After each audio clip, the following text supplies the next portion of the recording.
우리가 살아가면서 사람과 대화가 잘 될 때는 소통이 잘 된다고 이야기를 합니다. 그런데 상대방과 대화가 안 되고 또 상대방이 말귀를 못 알아들으면 소통이 아니라 불통이라고 얘기를 하고 또 불통하면서부터 우리에게 고통이 찾아옵니다. 그래서 성경 말씀을 보면 우리가 이 성경 말씀 따라서 우리의 인생 속에서 수많은 소통이 잘 이루어질 때 그것을 형통이라고 이야기를 합니다. 그리고 우리가 하나님 말씀을 듣고 그 말씀에 순종할 때도 우리의 삶을 형통이라고 이야기를 합니다. 오늘 특별히 이 요셉이라는 사람을 통해서 과연 형통이 무엇인가, 우리가 생각했던 형통과 성경적인 그 형통이 맞는 것인지, 또 만약 틀리다면 진짜 올바른 형통이 무엇인가, 또 여러분들이 요셉의 이 삶을 보면서 여러분들의 인생 가운데도 형통을 기대하고 더 행복하고 또 하나님을 기뻐하는 그 인생이 가득한, 또 새롭게 결단할 수 있는 시간 될 수 있기를 간절히 소망합니다. 자, 오늘 말씀을 보면 요셉의 형통에 대해서 좀 말씀드리고 싶은데, 사실 오늘 본문 말씀을 보면 그에 대해서 형통이라고 감히 말할 수가 없습니다. 자, 1절 말씀을 한번 볼까요? 1절 말씀에 보면 요셉이 이끌려 애굽에 내려가매. 자, 요셉이 애굽을 들어가는데 뭐라고 표현하고 있냐면 요셉이 애굽으로 끌려갔다, 그렇게 말하고 있습니다. 요셉이 지금 그 미디안 광야에서 애굽으로 관광을 간 게 아닙니다. 놀러 간 게 아니에요. 지금 그는 노예가 되어서, 하인이 되어서 지금 끌려가는 그 순간을 지내고 있습니다. 그뿐만 아니라 요셉은 물건 취급 받습니다. 인신매매를 당했죠. 자신의 몸이 외국 사람에게 팔리게 되는 겁니다. 1절 끝부분을 보십시오. 그리로 데려간 이스마엘 사람의 손에서 요셉을 사니라. 보디발이라는 장군이 요셉을 샀다. 근데 요셉의 입장에서는 뭡니까? 내가 팔려갔다. 사람이 사람에게 팔린다는 것은 그 사람이 더 이상 사람의 존재가 아니라 어떤 물건의 가치밖에 없다는 것입니다. 지금 요셉은 너무나도 큰 고통 가운데 있죠. 그가 가나안 땅에 살다가 애굽에 들어갑니다. 언어가 다르기 때문에 소통이 되지 않습니다. 아버지 집에 평안하게 있다가 뜬금없이 형들에게 팔려서 그 시기와 질투 때문에 엉뚱한 땅에 그의 신분이 급전직하해서 지금 노예로 물건처럼 인신매매를 당하고 있습니다. 언어가 되지 않아서 소통이 되지 않습니다. 신분이 바닥으로 떨어졌기 때문에 너무나도 고통 가운데 있습니다. 그런데 이 고통 중에 하나님께서 요셉의 삶을 뭐라고 규정하시냐면 형통이라고 말씀하고 계십니다. 자, 1절에 바로 붙어있는 2절 말씀을 보십시오.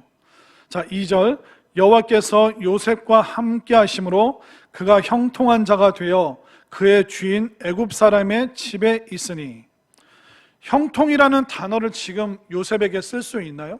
만약 요셉이 형통하다면 애굽 사람의 집에서 탈출해서 안전하게 아버지 집으로 귀향하는 것, 그게 형통이죠.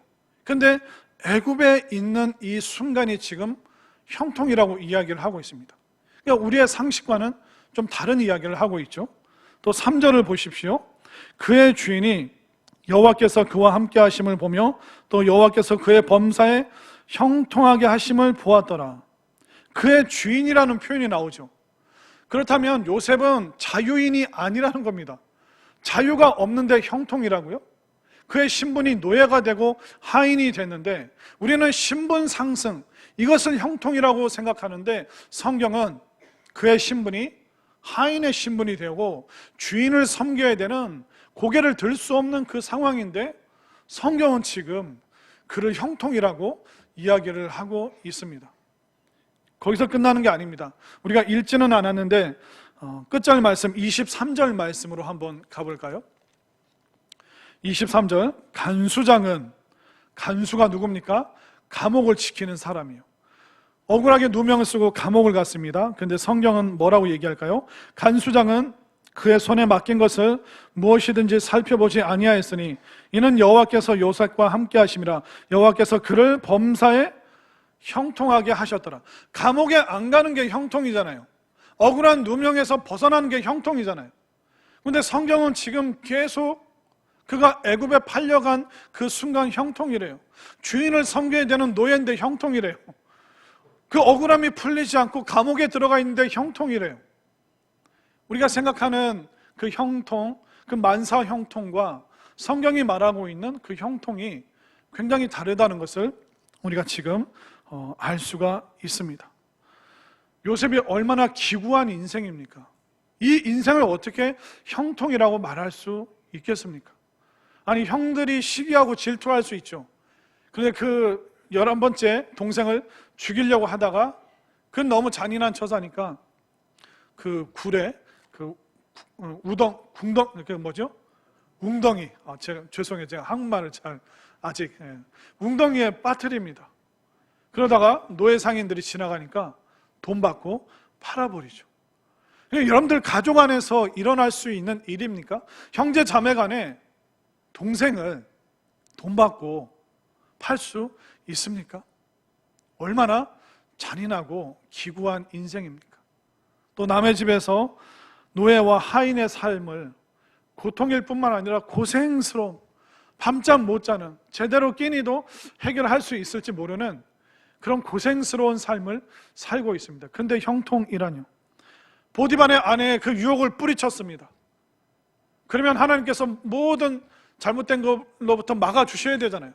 근데 그걸 뿌리쳤는데 성범죄자로 몰려서 그가 감옥에 들어갑니다.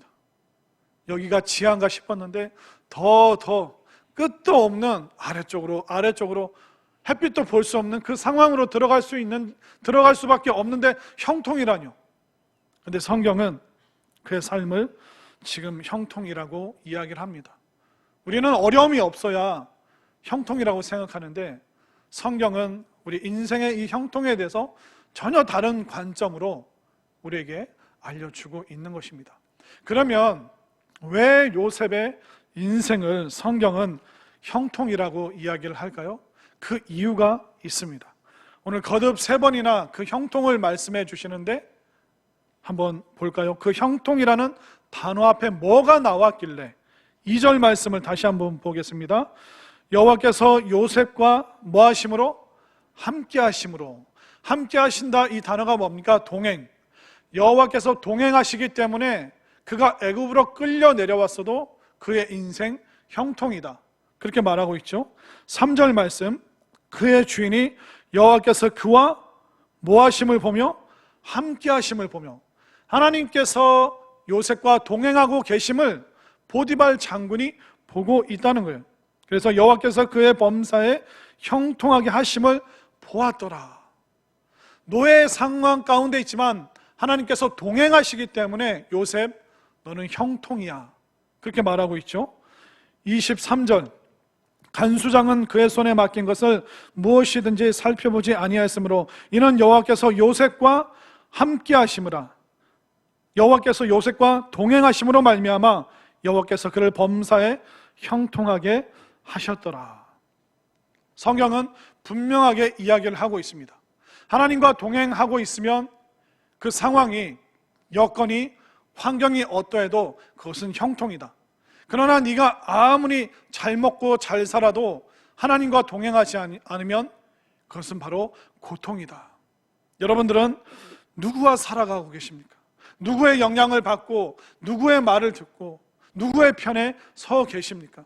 우리가 가난하고 나이 들고 좀 몸이 아프고 모든 상황이 내가 원하는 대로 되지 않는다고 해도 내가 하나님 편에 서 있고 하나님 말씀 듣고 있고 또 하나님의 영향권 아래에 있다면 우리는 그 동행을 통하여 형통하는 사람이라는 것을 분명히 믿으시기를 바랍니다. 그렇기 때문에 성경이 말하는 형통, 그것과 우리가 생각하는 형통 가까운 그 성공, 그것은 굉장히 다른 내용을 이야기하고 있습니다.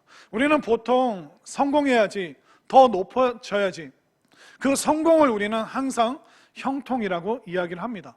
그러나 이 세속적인 성공은 굉장히 위험한 요소가 있습니다. 여러분들이 만약 과장이었다가 부장님이 되시면 여러분들 그걸 형통이라고 생각하죠?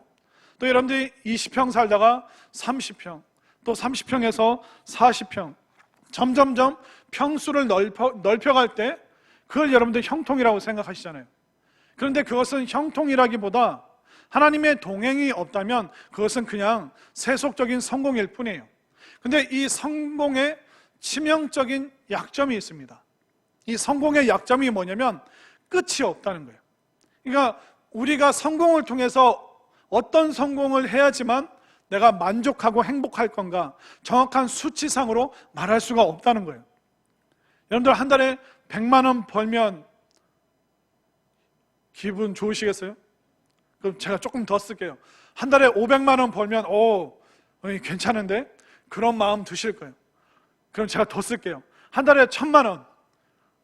좀 웃으시는 분이 계신데, 우리는 점점점 이 수입이, 내 소득이 늘어나는 것을 성공, 또 소득이 늘어나면 그것을 형통이라고 생각합니다. 근데 조심해야 될 게 뭐냐면, 여러분들이 소득이 늘어나면 늘어날수록 여러분들의 씀씀이가 커집니다. 그러니까 100만 원 벌다가 500만 원 벌면 그만큼의 씀씀이를 하게 돼 있어요. 1000만 원 벌어도, 한 달에 1억을 벌어도 여러분들은 계속 그 씀씀이가 커지기 때문에 아무리 여러분들이 수입이 늘어나도 돈에 쪼들릴 수밖에 없는, 늘 전전긍긍할 수밖에 없는 그 인생이 된다는 거예요. 그리고 성공은 끝이 없어요. 왜 끝이 없냐면 20평 살면 30평 사는 사람 부러운 거예요. 30평 살다 보면 40평이 부럽고 50평, 60평, 전원주택, 마당이 100평, 200평. 우리는 끊임없이 그것을 목말라 하고 가랑이가 찢어지는지도 모르고 우리는 그 길로 계속 달려가는 거예요. 그것은 형통이 아니라 단순히 세속적인 성공일 뿐입니다. 그 속에는 수많은 위험한 요소들이 도사리고 있습니다. 하나님과 동행하지 않는 성공, 그것은 여러분들을 망가뜨릴 수도 있습니다. 여러분들이 생각하는 그 성공의 정점에 도달했을 때 여러분들은 오히려 그 정상에서 더 위험한 순간을 맞이하게 되고 그 정상에서 추락할 수도 있는 굉장히 위험한 요소가 이 성공에는 숨어 있는 것입니다. 그러나 형통은 뭡니까? 하나님과 동행하는 것. 내가 어렵고 힘든 순간이 있어도 내가 말씀 편에 서고 내가 믿음으로 결단하고 하나님께서 주신 그 말씀에 순종하는 것, 그 말씀대로 내가 따라가며 동행하는 것, 이것이 진짜 성공이고 참된 형통이라는 것을 꼭 깨달으시기를 바랍니다. 그래서 우리는 이 영원과 잠시라는 이 차이를 알아야 돼요. 영원과 잠시 다 시간에 속하는 것입니다. 그러나 이 잠시의 시간, 잠시의 성공, 잠시의 성취 때문에 우리가 영원을 놓쳐버리는 분들이 너무나도 많이 있습니다. 우리가 젊음, 이게 영원한가요? 어르신들 어떻습니까? 젊음은 잠시입니다.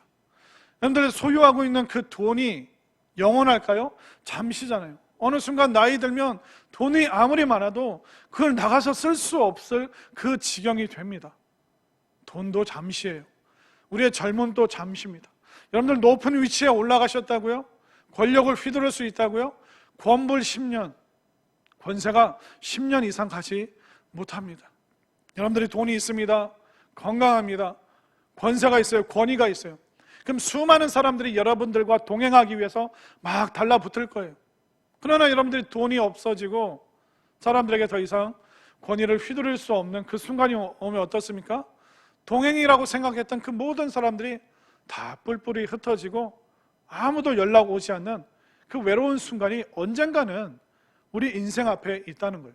그렇기 때문에 우리가 이 잠시의 그 성공에 눈이 멀어서 예배를 소홀히 하고 잠시의 그 성취를 위해서 우리가 믿음을 등한시 여긴다면 그것은 우리가 영원한 것을 놓치는, 세상과 동행하느라고 하나님과 동행하는 그 영원한 가치를 우리가 잊어버리기 때문에 너무나도 위험한 순간이 그 잠시의 성공 때문에 우리 앞에 그 위험한 웅덩이가 놓여 있을 수 있다는 것입니다.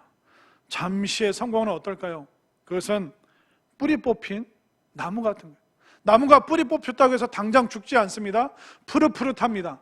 그러나 시간이 지날수록 그 나무는 가치를 가질 수가 없습니다. 그러나 고난과 어려움이 있어도 이 말씀의 세계에 뿌리를 내리고 하나님과 동행하는 그 나무는 어떨까요? 비록 지금은 초라하고 작을지라도 시간이 지나면서 푸르게 그리고 꽃을 피우고 열매를 맺는 순간이 반드시 온다는 것이죠. 여러분들은 뿌리채 뽑힌 그 푸른 나무로 사실 겁니까? 아니면 깊이 뿌리 내린 작지만 연약하지만 하나님과 동행하면서 아름다운 그 열매를 소망하는 그런 인생을 사시겠습니까?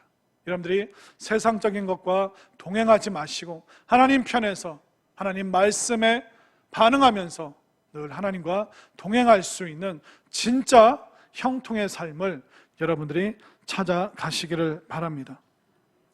여러분들이 생각하시기에 이 요셉의 인생의 하이라이트가 언제입니까?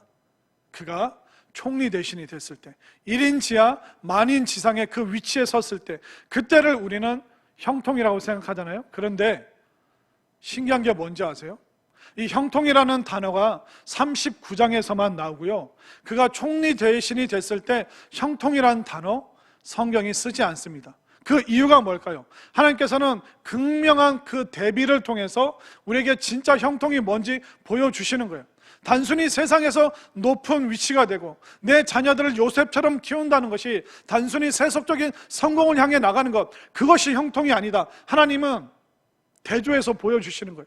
비록 요셉이 형들에게 미움을 받을지라도 나와 동행하면 형통이고, 그가 노예와 하인의 신분으로 그의 상황이 바닥으로 내려왔다고 할지라도 그가 믿음의 편에 서서 나와 동행한다면 그것은 형통이다.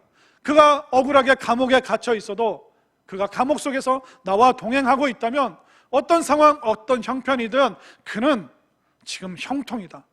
그것을 너무나도 선명하게 보여주시기 위해서 이 극단적인 그 상황을 보여주시면서 이 형통이라는 단어는 그의 기구한 인생 가운데 그 고통과 본인 뜻대로 되지 않지만 하나님과 동행하는 그 순간만을 성경은 형통이라고 이야기를 하고 있습니다. 결국 에녹, 노아, 요셉 다 똑같은 삶을 보여주고 있는 거예요. 동행이 무엇인가? 에녹이 살아갈 그 당시에 그 자신의 아들의 이름을 그 성에다, 그러니까 성을 소유할 정도로 부유한 사람이 당대에 살았습니다. 가축 키우는 자의 조상, 가축이 제일 많은 사람이 있었죠.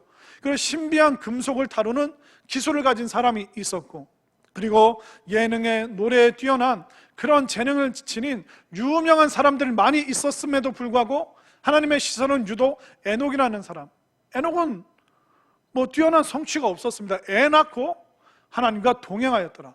그러나 그 당대 수많은 사람들에게 성공과 성취를 향해서 물밀듯이 몰려가는 그들에게 하나님은 극명한 대조로 보여주고 싶으신 거예요. 아무리 성공해도 나와 동행이 없다면 그것은 고통의 삶이다. 그러나 비록 단명했을지라도, 그가 유명하지 않아도, 그가 정말 놀라운 성취를 이루지 못했어도 그가 나와 동행하고 있다면 이 동행이 바로 형통의 삶이기에 나는 너희들 앞에서 이 에녹을 데려가겠다.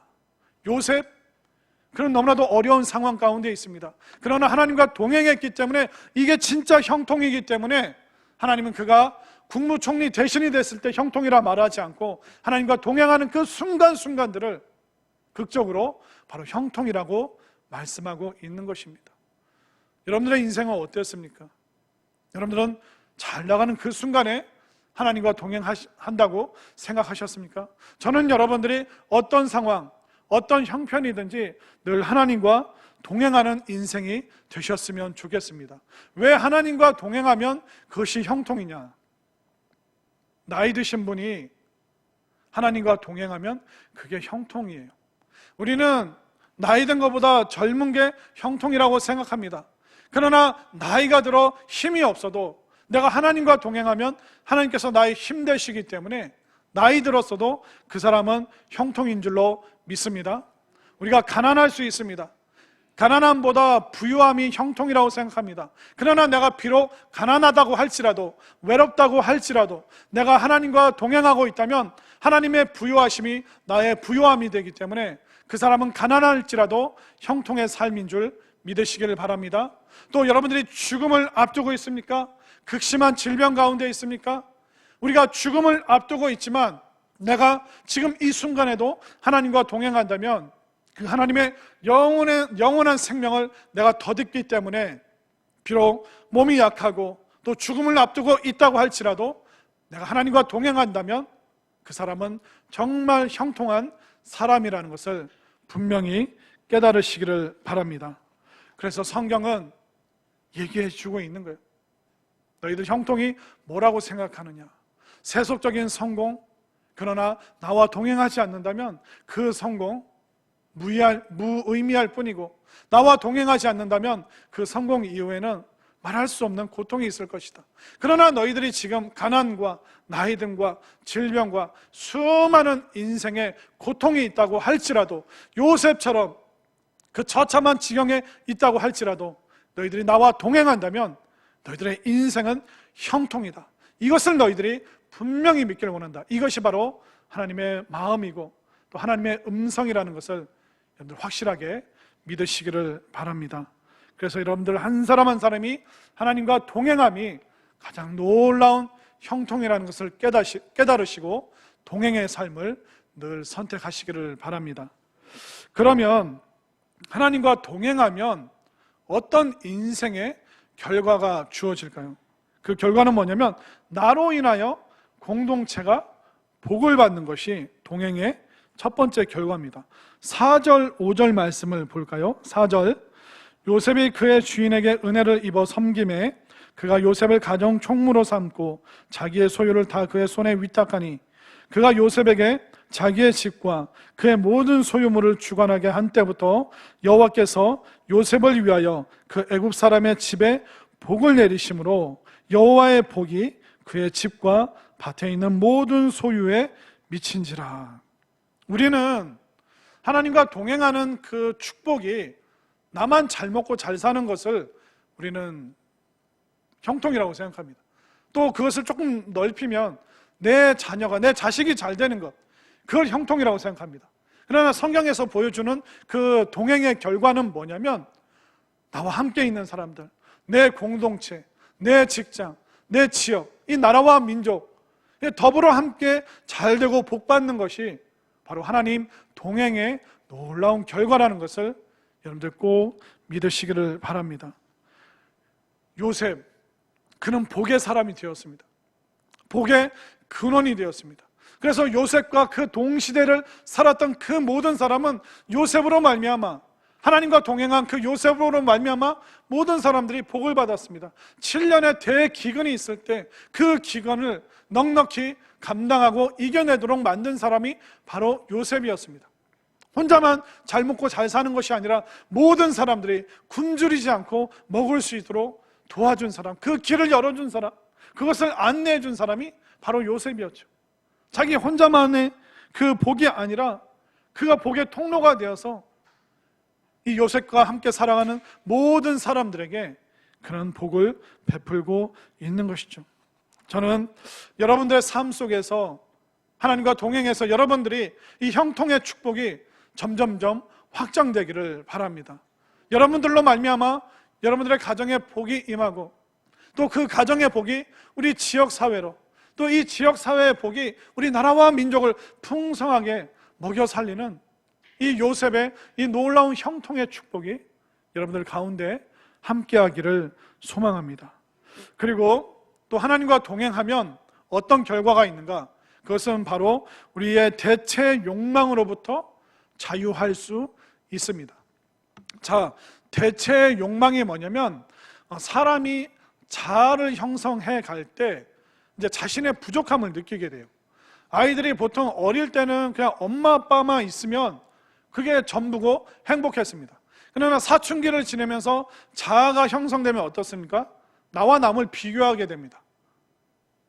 내 키, 내 외모, 부모님, 집안 경제, 이 모든 것을 비교하면서 이제 그 자아를 형성할 때 본인의 이 부족한 것을 채우려고 해요. 이 채우려고 하는 것이 뭐냐면 바로 대체 욕망입니다. 그래서 사춘기 청소년들이 대부분 누굴 좋아하냐면 연예인을 좋아하죠. 왜냐하면 그 연예인들이 선망의 대상이 되고 동경의 대상이 되는 겁니다. 나에게 없는 것을 저 화려한 삶을 사는 연예인들이, 나는 노래하고 춤추는 걸 못하는데 저 사람은 그걸 너무 잘하네, 그 사람이 갖고 있는 그 자원을 내가 갖고 싶어, 나도 소유하고 싶어, 그런 마음이 바로 대체 욕망이라는 것입니다.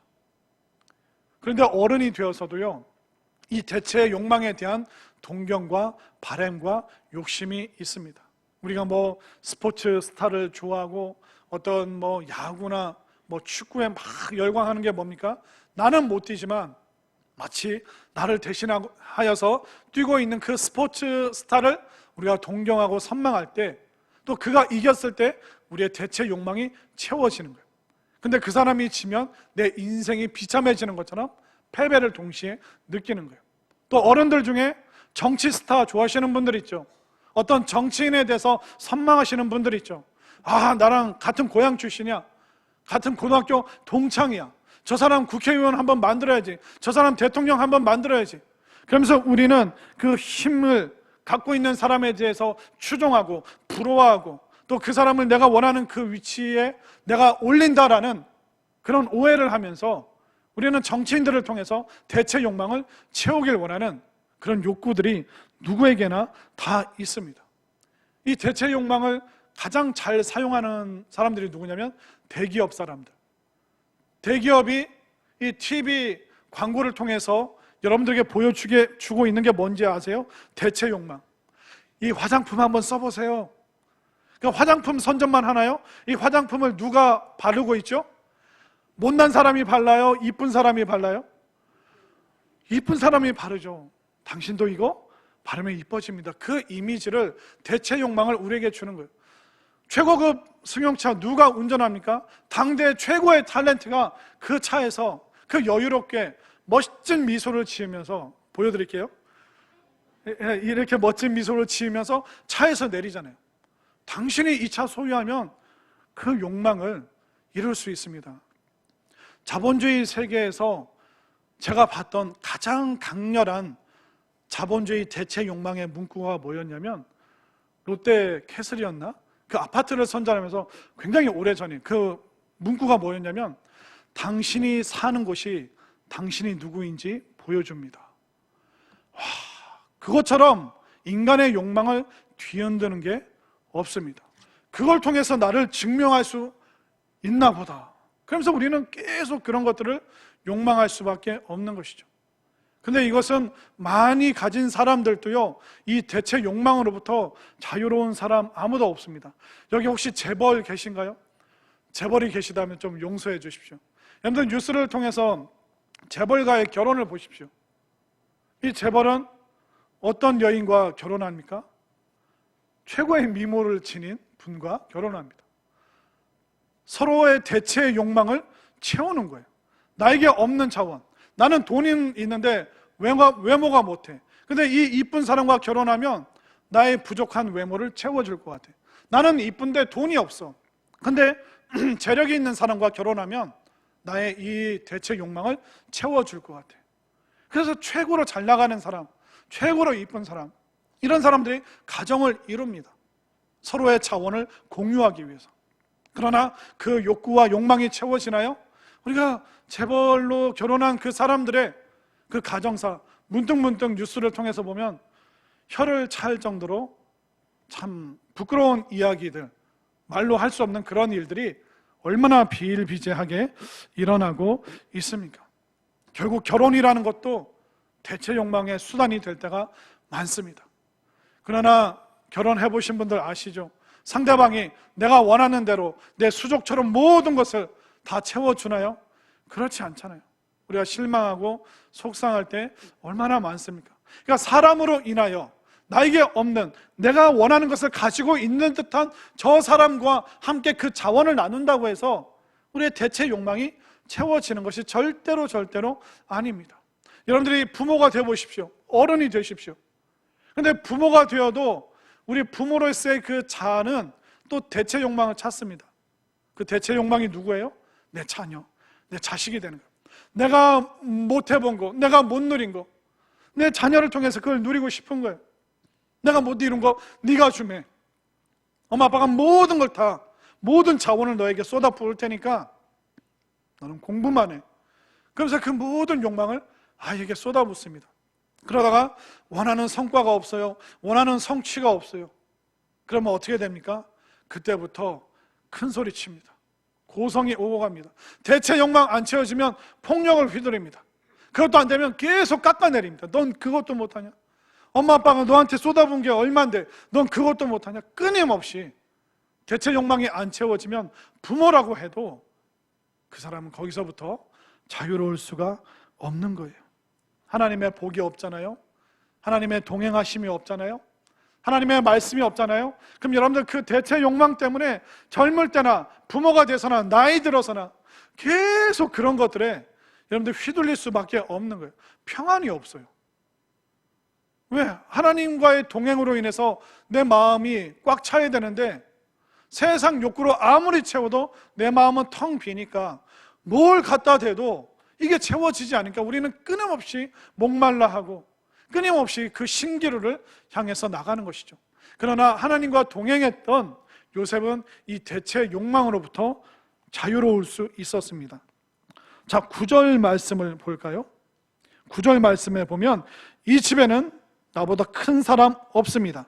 주인이 아무것도 내게 금하지 아니하였습니다. 그는 하인의 신분에서 올라갈 수 있는 가장 높은 위치, 하인들이 가장 원했던 그 대체 욕망의 끝 정점에 이르러 있어요. 그러나 이거 가지고 그는 본인의 주인을 속이지 않았습니다.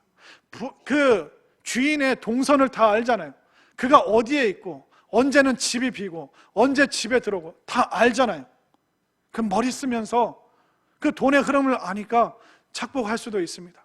주인이 없는 사이에 그가 나쁜 짓을 할 수도 있습니다. 왜? 이 대체 욕망까지 올라갔는데 이걸로 채워지지 않으면 엉뚱한 욕심으로 또 채우게 됩니다. 그러나 이 요셉은 이 대체 욕망에 흔들리지 않아요. 그 끝까지 갔는데도 흔들리지 않습니다. 왜?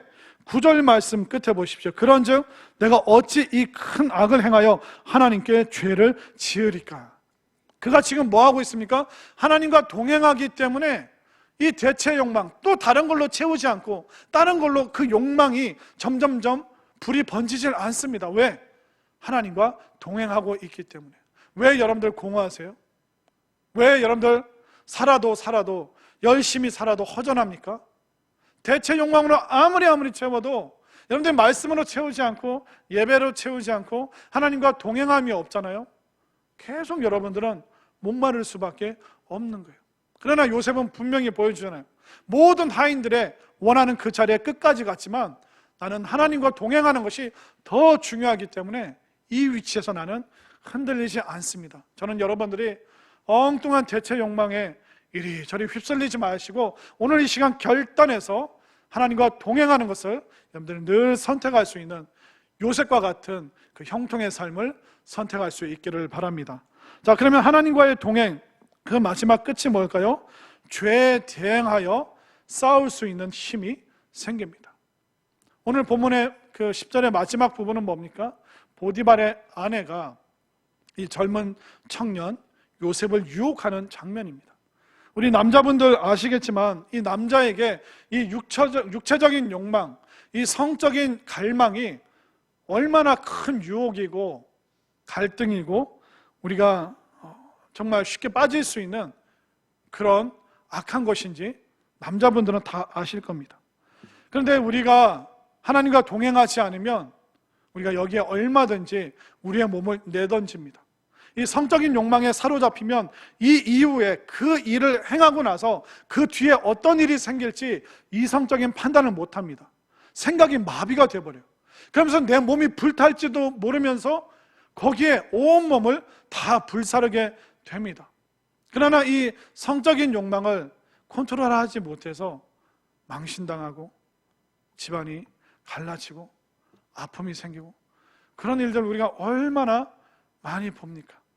그러나 요셉은 어떻게 하고 있습니까? 그가 하나님과 동행하는 삶을 살았기 때문에 그는 이 죄로부터, 정말 이 남자에게 가장 치명적인 이 유혹으로부터 그는 거부할 수 있었고, 그는 거절할 수 있었고, 또 거기에 함께 머무르지 않았다는 것을 우리가 알 수 있습니다. 동행의 아름다운 결과가 뭡니까? 죄에 대항하여 싸울 수 있는 거예요. 동행했기 때문에 그는 동침을 거절할 수 있었습니다. 10절 말씀 보십시오. 여인이 날마다, 한 번이 아니라는 거예요. 여인이 매일매일 요셉에게 동침을 청하였으나 요셉이 듣지 아니하여 동침하지 아니할 뿐더러 함께 있지도 아니하니라. 그는 하나님과 동행했기 때문에 동침하지 않는 거예요. 그 여인과 동석하지 않는 거예요. 그 죄의 자리에 동참하지 않는 거예요. 동행이 없으면 우리는 얼마든지 꺼리낌 없이 동침하고 그 자리에 같이 있고 또 그 죄된 일에 우리가 동참할 수밖에 없는 안타까운 현실이, 무서운 내 인생을 송두리째 불태울지도 모르는데 우리는 거기에 스스럼 없이 동참하게 되는 것입니다. 왜? 동행이 없으니까. 하나님과 동행하지 않으니까. 말씀에 동행하지 않고 예배를 소홀히 하고 믿음에 대해서 대수롭지 않게 여기기 때문에 얼마나 많은 이 죄의 끔찍한 일들을 우리가 보고 있습니까? 저는 여러분들이 정말 하나님과 동행함으로 이런 끔찍한 유혹으로부터 싸워서 이길 수 있는 이 요셉의 영성을 여러분들이 가질 수 있게 되기를 소망합니다. 정말 놀라운 것은 이 형통이라는 단어가 오직 요셉의 인생에서 39장에만 나오고 있습니다. 그 뒤에는 더 이상 형통이라는 단어 없습니다. 하나님께서 보여주시는 게 뭐예요? 네가 성공하고 높아지는 것, 그것만 형통이 아니라 네가 어떤 상황, 높아지든 낮아지든 유명하든 무명하든 네가 어떤 순간이든 나와 동행하는 것, 그것이 바로 형통이기 때문에 하나님께서는 우리에게 이 요셉의 모습을 통해서 진짜 형통이 바로 동행에서 나온다는 것을 알려주고 있습니다. 또 요셉을 보면 더 대단하고 더 깜짝 놀랄 만한 게 뭔지 아세요? 요셉의 평생의 순간 동안을 여러분들 성경을 찬찬히 보십시오. 하나님께서 한 번도 그에게 나타나신 적이 없어요. 하나님께서 한 번도 그에게 음성을 들려주신 적이 없어요. 그럼에도 불구하고 내 눈에 보이는 것이 없고 내 귀에 들리는 것이 없어도 요셉은 처음부터 끝까지 하나님과 동행하는 삶을 살았습니다. 여러분들 창세기에 나오는 인물들 보십시오. 하나님께서 적극적으로 그들의 삶에 개입하셨어요. 모세에게는 어떻게 하셨습니까? 불타는, 그러나 사그라지지 않는 그 떨기나무, 그 환상을 통해서 애굽에서 수많은 기적과 이적을 보여주면서 광야에서 40년 동안 매일매일 기적을 보여주면서 모세를 인도하셨어요.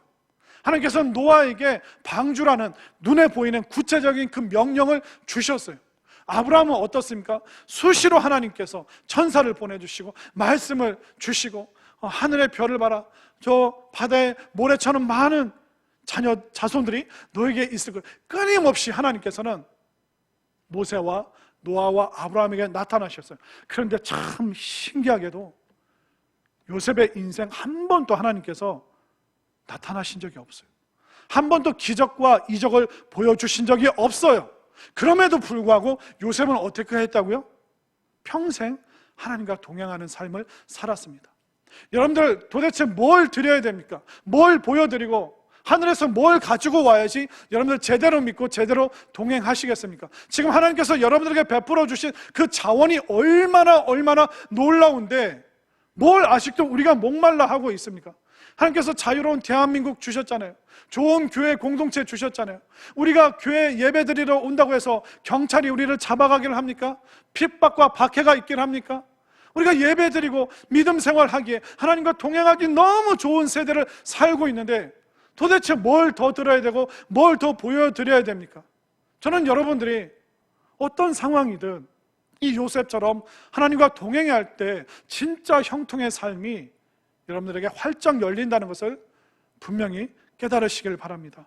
물론 여러분들 삶 가운데 실망스러운 상황들이 많을 거예요. 답답하고 어려운 순간들 많을 겁니다. 요셉처럼 정말 그 기구한 인생을 살아가시는 분들 부지기수입니다. 아니, 우리 전부 다예요.